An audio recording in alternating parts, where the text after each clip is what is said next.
लेकिन मुझे पूरी उम्मीद है तुम्हारी स्कॉलरशिप अप्रूव हो जाए तो ये खर्चे मैनेज हो जाएंगे, तुम फिक्र ना करो।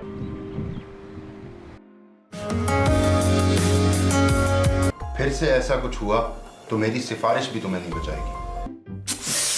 ओहो, डराते क्यों हो? चाची, लोगों का इतनी जल्दी कैसे पता चलता है? और वैसे भी मेरा पढ़ाई से मतलब है, लोगों का क्या लेना देना।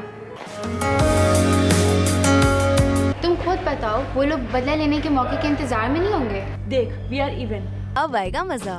मैंने सुना आप दोनों का एडमिशन भी हो गया है और वो भी स्कॉलरशिप पे। हम आपका दिन अच्छा बनाने आए हैं and we are having our performance as well. आओगी? यार मैं बता रही हूँ, तब्दीली आ गई है।